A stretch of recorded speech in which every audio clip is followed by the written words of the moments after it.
Question: do we sin because we're sinners, or are we sinners because we sin? Let me put it another way. Sin is breaking God's law, right? Well, do we break God's law, and because we break God's law, we're sinners? Or do we break God's law because we are sinners? And that's what we're going to answer today. So if you'll look at Romans chapter 5, we're going to start in verse 12. We covered 12 in our last devotional, but today I want to look at 13 and 14. But to keep it in context, starting in verse 12, Paul says, therefore, just as through one man sin entered the world, and death through sin, and thus death spread to all men because all sin. For until the law, sin was in the world, but sin is not imputed where there is no law. Nevertheless, death reigned from Adam till Moses, even over those who had not sinned, in the likeness of the transgression of Adam, who was a type of him who was to come.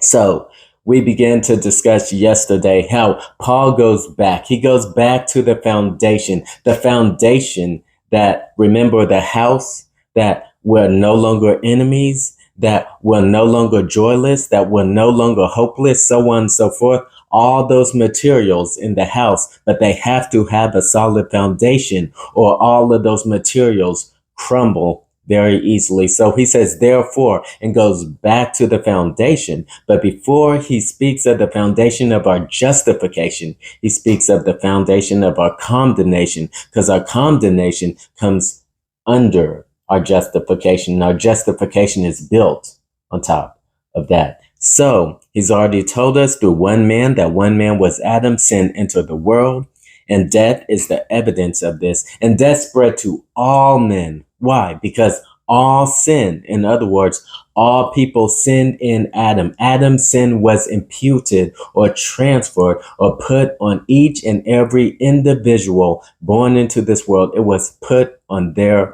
account. They sinned when Adam sinned. You say that's not fair. Well, we'll get there. But for now, let's deal again with the condemnation, the foundation of our condemnation. Verse 13, he says, for. So he's given an explanation for what he just said. So you may have heard what he just said, and he said, okay, Paul, I'm following you. From one man, sin entered this world, and death is the evidence of that. But here's my problem. Death spread to all men because all sinned. I mean, I don't agree with that, Paul. I mean, why should we be guilty? Why should I be guilty? Why should I die because of what Adam did? Now, we'll deal with that more in future devotionals, but let's just deal with the text today. He says, for. So he's giving us an explanation. For until the law, sin was in the world, but sin is not imputed where there is no law. So what does he mean for until the law? Well, we look in verse 14. Nevertheless, death reigned from Adam till Moses. So he's speaking of the time before he gave the law to Moses. Death reigned in this world from Adam to Moses. Okay, hundreds, possibly, or actually even thousands of years. Genesis chapter 5, we have thousands of years there. So thousands of years before God gave the law, sin was in this world. But then he says sin is not imputed where there is no law. So it's like, wait, didn't you just say that sin was imputed to every human being, and every single human being born into this world, sin has been imputed to him, put on his account? But God didn't give the law till thousands of years after Adam. So how could sin be in this world before the law, imputed to all of these people from Adam, and keep going through all of these people? Sin was imputed to them when you haven't given the law. That doesn't make sense. See, as I said at the first,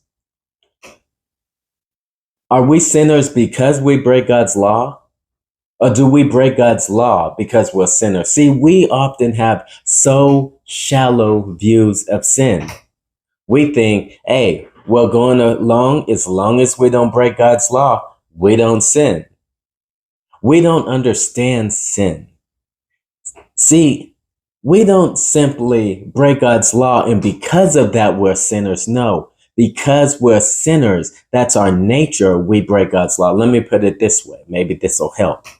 So if I explain to you an animal, he has fur, he has sharp teeth, he has 4 legs, he wags his tail, and I explain to you a dog, and I say, is he a dog because he barks? Or does he bark because he's a dog? Well, he barks because he's a dog. He barks because that's his nature. I mean, if you were to see a dog and he started speaking in Spanish, you're like, what's wrong? Because that's not his nature. He barks because he's a dog. In the same way, we sin, we break God's law because we're sinners. It's in us. We aren't sinners simply because we break God's law, but we break God's law because of our nature, because we are sinners. And even as a Christian, that you've been transformed, you still have a sinful flesh. So, even though Adam to Moses, none of those people before Moses had the law of God, the 10 commandments, so on and so forth. Even though none of those people had that, sin was still imputed and put on their account. Because sin isn't simply breaking God's commandments as far as his law, the law of Moses, and going from there. No, sin is something that is wrong in us. Because when Adam sinned, that became us. So now he says, nevertheless, death reigned from Adam to Moses. Remember, death is the evidence of sin. So death reigned to Adam to Moses, and listen, even over those who had not sinned, according to the likeness of the transgression of Adam. Now, we'll finish that last phrase, Lord willing, next time. But here's what Paul's saying. He's saying, look, sin isn't simply breaking God's law when he gave it through Moses. No, it goes deeper than that. That's why there was death in this world, even before sin. But then he says, even over those who did not sin in the likeness of transgression of Adam, death reigns, the evidence that those who have not sinned in the likeness of the transgression of Adam is they die. So who is this who did not sin in the likeness of the transgression of Adam? Well, how did Adam sin? God gave him a command. You can eat of all the trees in the garden, and the day you eat of the fruit of the tree of the knowledge of good and evil, and the day you eat of it, you shall die. Adam disobeyed God. What's the transgression of Adam? He disobeyed God. But wait, don't people die who have never disobeyed God? What about infants? They're still in the womb. They've just been conceived.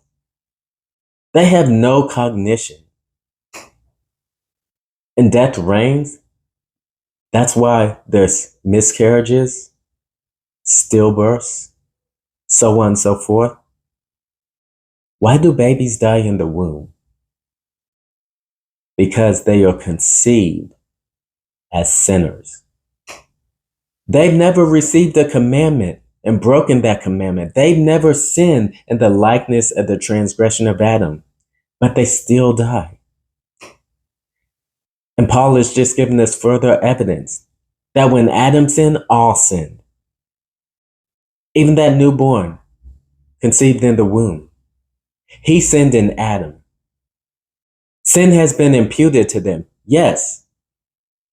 God doesn't say, oh, you broke the law of Moses, but sin has been imputed to them. It has been put on their account, and the evidence is death. Now you say, wait a second. Okay, that's not fair. Well, Lord willing, we'll deal with that next time. But just to finish off our time today, we are not sinners because we break God's law. We break God's law because we're sinners. So, yes, we should examine ourselves, but don't just say, oh, I haven't lied. Okay, I haven't committed adultery. I haven't murdered. I'm doing pretty good. I'm not sinning. No. The only reason you sin, listen, even having the desire to sin, remember, you shall not covet. Even having that desire for sinful things, even if you never do them, is evidence that you are a sinner. So, our only hope is that next phrase we'll deal with more in future devotionals when he says, who is a type of him who was to come. So just like Adam represented us, Adam sinned, and we all became sinners. Those in the line of Adam became sinners, but those in the line of Christ, by putting your faith in him, get his righteousness.